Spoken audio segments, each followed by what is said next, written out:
Bismillahirrahmanirrahim. Assalamualaikum warahmatullahi wabarakatuh. Alhamdulillahi rabbil alamin. Wa bihi nasta'in wa ala umuri dunya wa din. Wa ala alihi wa ashabi ajma'in. Qala rabbi shrah li wa yassir li amri wahlul 'uqdatam min lisani yafqahul qawli, amma ba'du. Ketemu lagi dengan Putra 47.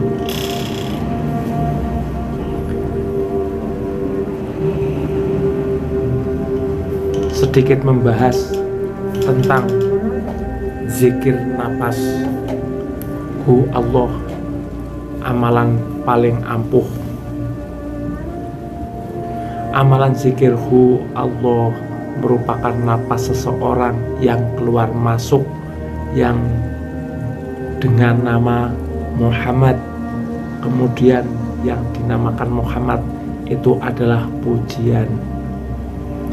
Jadilah nafas yang keluar tersebut dinamakan ilmu Ghaibul Ghuyub, sementara nafas yang masuk ke dalam namanya ilmu Sirrul Asror.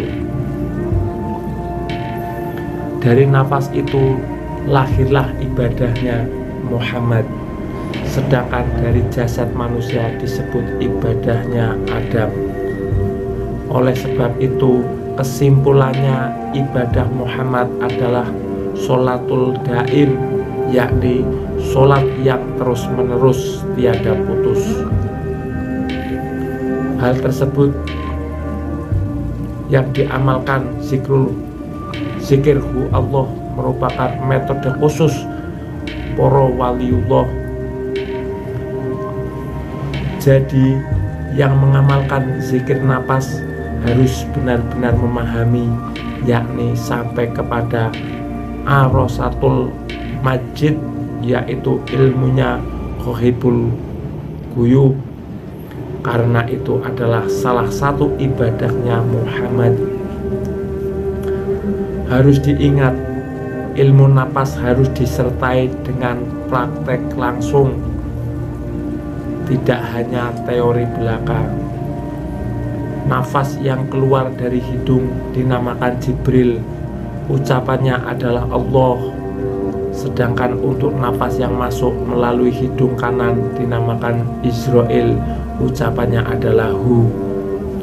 Sempurnanya amalan zikir tersebut yang dinamakan Nur, jadilah dua Nur, maka jadilah dua kalimat Allah, yaitu Nur dan Hu.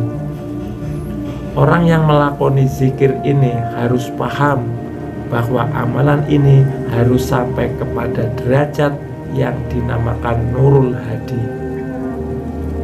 Ke arah itulah tujuan yang harus dicapai.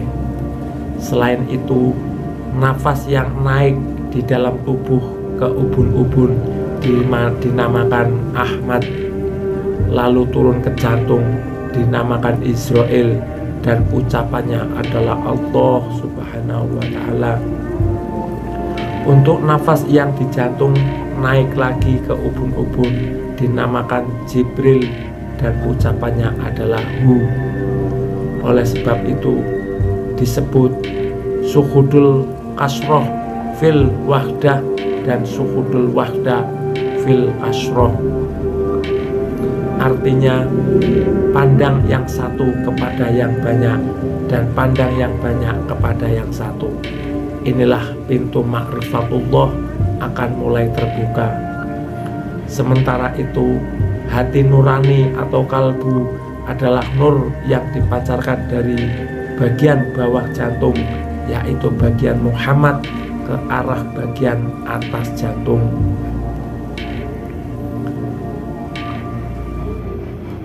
Adapun zikir nafas ketika keluar sama dengan Allah Subhanahu wa ta'ala dinamakan Abu Bakar, ketika nafas masuk namanya Hu.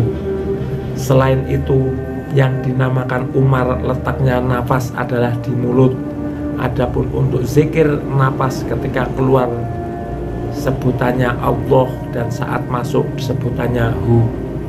Letaknya nafas pada hidung dinamakan Mikael dan Jibril. Adapun dengan tan nafas ia tetap diam dengan Allahu. Terletak di antara tengah-tengah telinga itu dinamakan hakikat Israfil. Adapun zikir napas adalah ketika naik hu dan ketika turun adalah Allah, terletak di dalam jantung. Dari nafas ini dikenal dengan nama Usman dan pekerjaannya dikenal sebagai Ali. Sabda Nabi Muhammad SAW,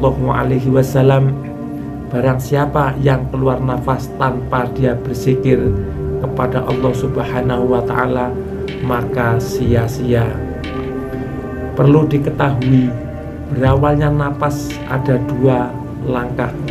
Yang satu naik, yang kedua adalah turun. Maka tatkala naik ia sampai ke langit ketujuh, tatkala turun sampai ke 7 lapis bumi. Oleh sebab itu napas itu namanya Allah, tatkala masuk bunyinya huwa.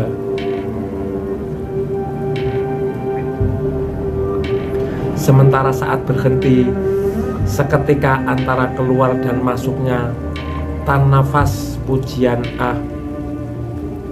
ketika tertidur atau mati mufus namanya hakul daim.